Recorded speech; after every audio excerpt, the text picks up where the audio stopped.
philosophy behind building this roster? I think like season 1 and 2 we kind of had like a rough experience, I guess, like getting sold and switching owners, and then not having an owner. And then a lot of the players, I think, needed a fresh mindset, and so we kind of went with a fresh coaching staff, and then with the fresh coaching staff came a fresh vision of like what the team should be, and then we kind of like went from there and then started picking up different pieces to fill the gaps that we thought we needed to fill.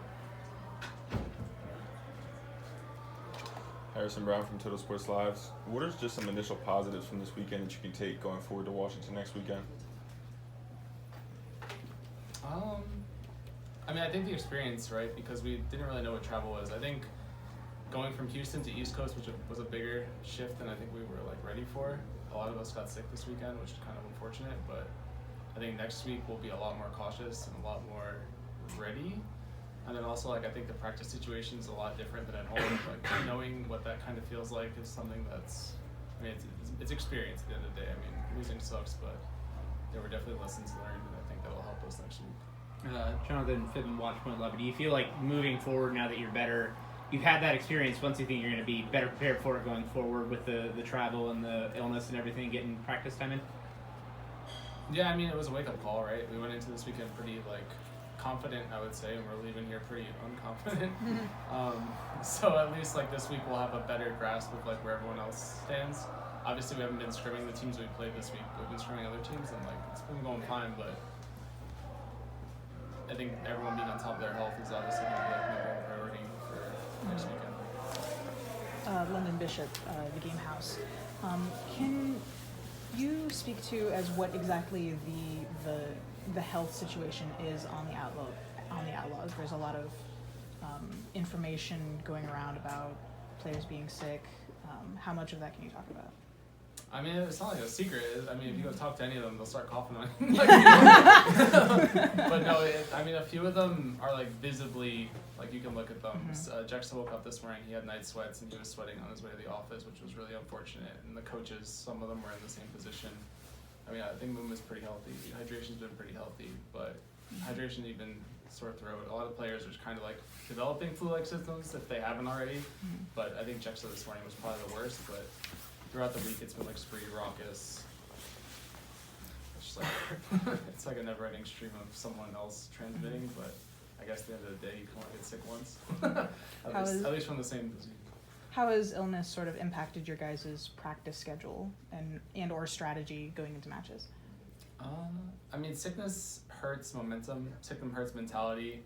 I think being low energy on stage is like never good, right? And like if there's ever a player that you kind of rely on to be positive or upbeat, and suddenly they're just drained and exhausted just from being sick, then like it obviously is gonna negatively impact you. Like I mean, if you look at the match cams, you see like Stratus up and clapping and like being happy, but like nobody on our team is in that like mood, and that's not really their fault, but it's a side effect, and it definitely affects the way the team plays.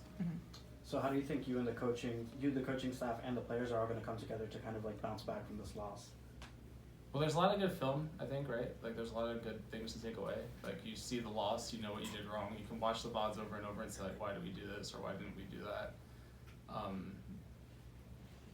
But that's like kind of the biggest thing now. I mean, I think a lot of the teams are kind of adapting. Like a lot of the support duos are kind of random right now, or it feels kind of random. And some teams are playing styles based off their support duos. And then I think now we're at least playing opponents next week that have film, if that makes sense. Like going into this week is kind of blind. You don't really know what Mayhem or Justice we're going to bring. But now next week, everyone should have at least played once, I think, by then. So there's like that angle, I guess, to take from it. Darby Joyce, OverwatchLeague.com. Next weekend, like you said, you would face off against Boston and New York, who we saw in action during week 1. How did the combo of your experience this week and what we've seen from them impact how you'll prepare for the matches?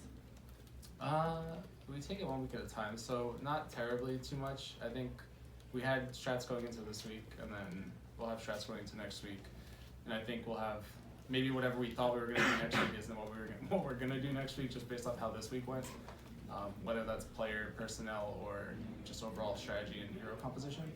So, I mean, I think starting tomorrow, we're flying back in like a couple hours, but I think starting tomorrow, it'll just be like fully focused on what Boston ran, what Nixel ran, what they're capable of, and there's a lot more understanding there of what we're capable of, and what our weaknesses are. I think.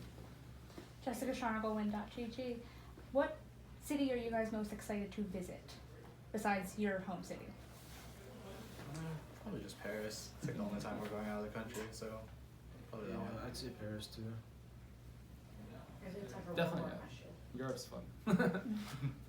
Besides Atlanta, every Atlantic South team saw some action this weekend. Judging by that, who do you guys think will be the strongest teams in the division? Or who do you think surprised you this weekend?